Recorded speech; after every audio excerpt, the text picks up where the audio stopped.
Assalamualaikum warahmatullahi wabarakatuh. Untuk materi bahasa Indonesia kali ini yaitu masuk di bab 2 sayang ya. Pada materi iklan ini membahas tentang mengenali iklan, unsur-unsur iklan, dan menyimpulkan iklan. Baik, yang pertama dibahas yaitu tentang apa itu iklan. Iklan itu yaitu menyampaikan pesan, baik bersifat komersial.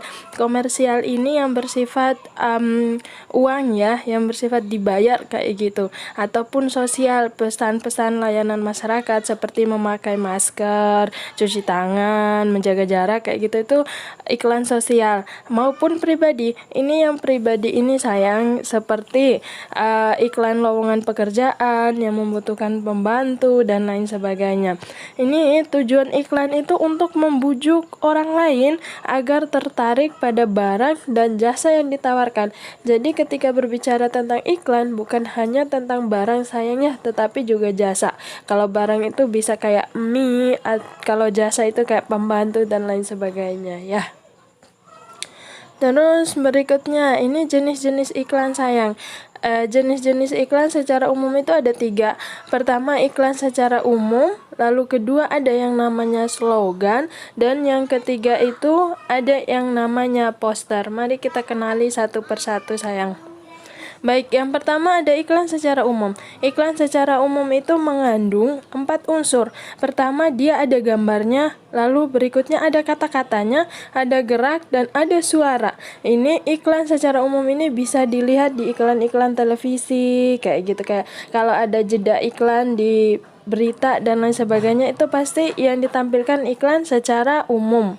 Kayak gitu. Lalu yang kedua ada namanya slogan. Kalau slogan itu hanya kata-kata aja. Secara umumnya slogan ini seperti kata-kata motivasi untuk membawa diri seseorang ke arah yang lebih baik. Misalnya kayak ada menuntut ilmu adalah kewajiban bagi setiap orang. Lalu contoh kedua, tuntutlah ilmu sampai surga. Yang ketiga, bersih itu indah. Jadi ini kata-kata yang motivasi seperti itu. Lalu bagian ketiga ada yang namanya poster. Poster itu mengandung gambar dan kata-kata. Ini kalau masa-masa pilkada seperti ini sering kan poster-poster di pinggir jalan, ada foto caleg, ada kata-kata motonya beliau seperti itu. Itu namanya poster kalau dia mengandung gambar dan kata-kata. Mari kita lihat contohnya di sini sayang ya. Ini ada poster yang dikeluarkan oleh pemerintah kesehatan.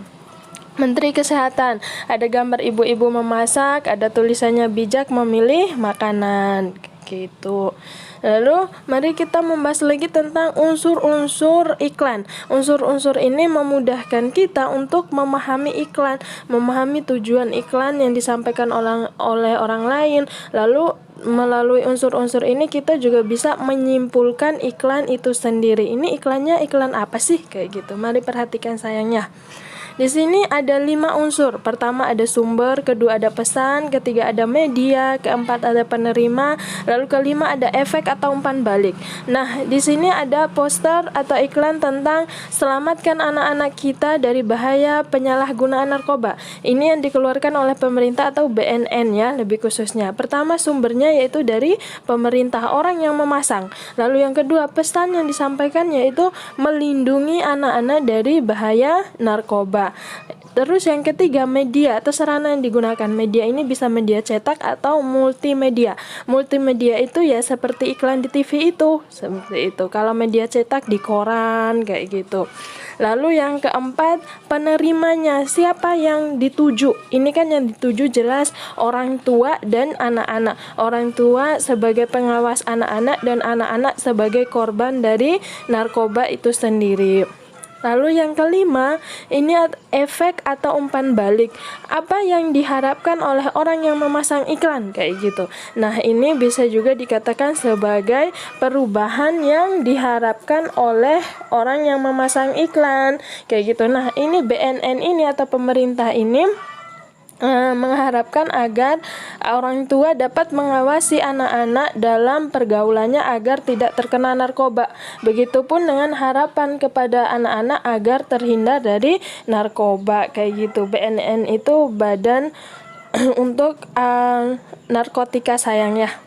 Nih, yang kedua, ini gini sayang, jadi beda iklan itu pasti beda unsur-unsurnya, maksudnya tujuan dari unsurnya. Kalau tadi sumbernya dari negara, kalau ini dari pemerintah, kalau ini sumbernya ya dari perusahaan mie sedap ini, yaitu Indofood. Lalu yang kedua, pesan yang disampaikan apa? Pesan yang disampaikan ini tentu tentang rasa mie sedap yang menggoda selera. Ini ada kata-kata soal rasa lidah nggak bisa bohong, artinya ini yang enak kayak gitu.